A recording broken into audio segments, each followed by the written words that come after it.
Are you interested in learning the tools for creating your vector repeat patterns in Adobe Illustrator or any other software? Well, I have the physical tools and digital tools that I have been using for many years as a textile designer right here in this video. By the time you finish watching this video, you will learn the best tested tools for vector repeat pattern design and for surface pattern design for your home studio that you can use for years to come. When you get to the end of this video, you will receive a gift from me, so stay tuned. My name is Oksancia. I have been a textile designer for over 15 years now, and I'm also a founder of Oksancia Textile Design Studio and an award-winning online school. Just to let you know, these are the most used tools that I have in my arsenal. However, from time to time, of course, I branch out and try different tools. However, these have stood the test of time for me over 15 years, and I sometimes use them all together. Sometimes I use them interchangeably and mix and match, but I will show you all and let you know which ones you can go without and which ones you can't.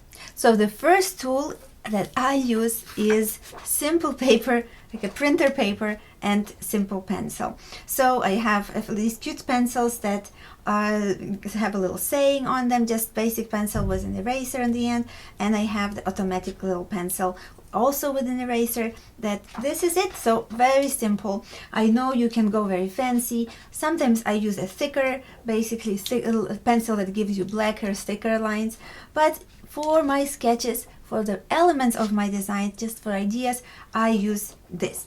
Why don't I use a sketchbook? I sometimes use it. However, the sketchbook doesn't give me a very easy way to take photos of my sketches next to the designed patterns and next to the fabric. So at least for my style of photos, after I create the projects and I want to showcase them on my Instagram, on my portfolio, I use pencil and paper. Next up, we have photo camera on my phone.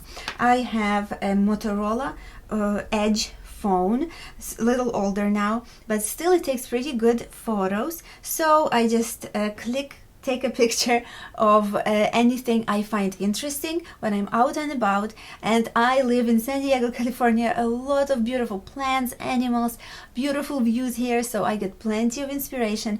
But I prefer taking pictures just with my phone, very handy. And what do I use these pictures for? Well, I use them for inspiration for my vector repeat pattern elements, and I find them very useful because whenever I need inspiration for a new pattern collection, I go through my photos and I just start sketching using pencil and paper, and then I take them into vector format. This has been a very good, useful start of every project for me. Next up, we have an iPad and an Apple Pencil. So these are a little older now, so I still use them. They work great, and I have a little grip, magnetic grip on the Apple Pencil so that I can attach it to the iPad and it doesn't fall off. Really like those two. I don't use them for every single project because I do like the pencil and paper. However, sometimes I use iPad and an Apple Pencil to draw ideas and elements for my designs directly on in vector format. On iPad, I like to draw directly in vector so that it's faster to transfer it to Adobe Illustrator and start creating repeat patterns in vector format without tracing over there right away. So for that, I use the app called Adobe Fresco. So it's very cool app that you can draw in it in raster and in vector if you prefer, and you can send your files to keep working on them straight to Adobe Illustrator on your computer or on the iPad if you want. So that's very cool, and I recommend testing that out. The next tool I absolutely love and use is my MacBook Air. You can use a different kind of laptop or a stationary computer, so it doesn't have to be this particular one, but basically a computer. For vector repeat pattern design, I use a next tool in combination with my computer, and it's Adobe Illustrator CC. I have been using it close to 15 years now, and I have created all of my vector repeat pattern designs and illustrations, which is over 10,000 at this point in my portfolio online in Adobe Illustrator. So I've been enjoying working in it for many years now, and it works great on my Mac and Apple computers, and I've had Apple computers since this is 15 years ago, so I've been pretty loyal for Apple, but you can of course use different types of computers, the one that you prefer. So how do I design in Adobe Illustrator, you ask?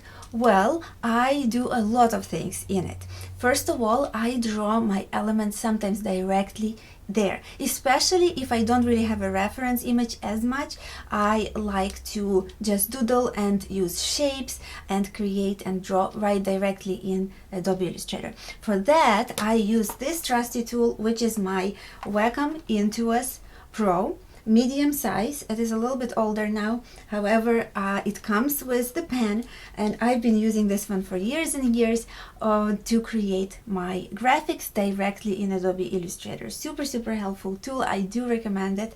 And I also use the same tool with Adobe Illustrator to organize my elements, to color my elements, to do anything and everything in Adobe Illustrator to create my vector design. So I organize elements in compositions, I crop, I trim, I resize.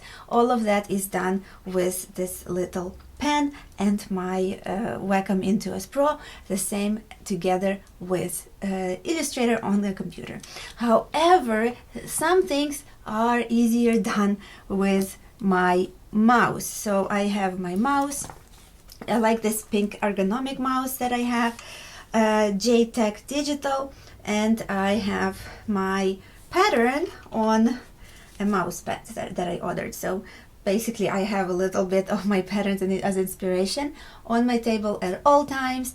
So sometimes for some scaling, for some basically if you have to do a lot of clicking, I like to use the mouse in addition to the pen tool. So these are the tools that I use 100% of time. Is my computer, Adobe Illustrator, my Wacom Intuos Pro, and my mouse. An extra tip for you guys comes from the time when I was just starting out. I did not have a lot of money to invest in these fancy tools, and understand that I've been at it for many years, and I have a whole business, whole studio doing this. However, it's still me, myself, and I designing in my studio.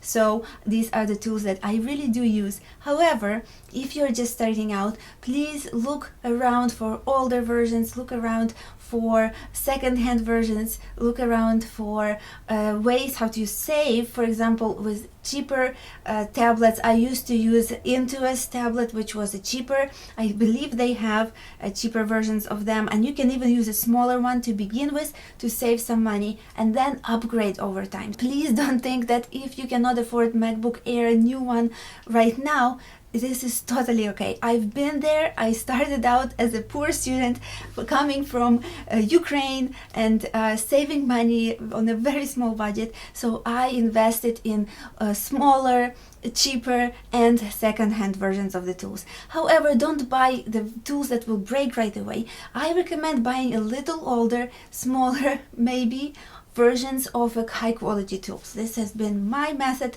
how I was able to use them for years to come, and then later, as I was able to bring in income with my design work, I started upgrading, and that of course made me enjoy my work more and made my process faster.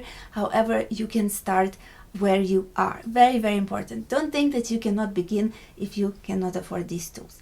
All of these tools will be listed for you with the links to where I found them in the description under this video. In the blog post, you can go through that link to the blog post and then check out all the tools that I have to show you right over there. So today I shared with you the best tools that I use the most in my vector repeat pattern design process, and I hope you found some cool ideas for your own design process as well.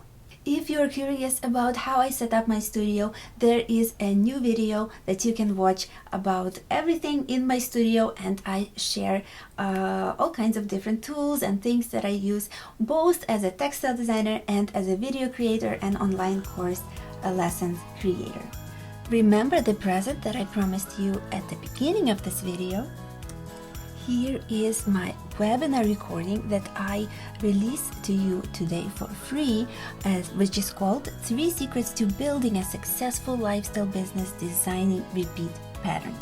This is actually a workshop along with a workbook that you can download and work on your own business as you go along the webinar, and as you listen to it, you'll be able to have action steps. So it is very much hands-on, full of ideas and inspiration for your own creative business as a textile designer. You can access this free webinar recording with the link in the description.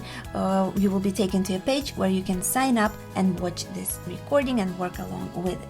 I have gotten some great feedback for this webinar, so I hope you check it out as well. Remember, the link is in the description under this video. Enjoy! Thank you so much for watching Grow, Love and Create, and I will catch you in my next video. Bye!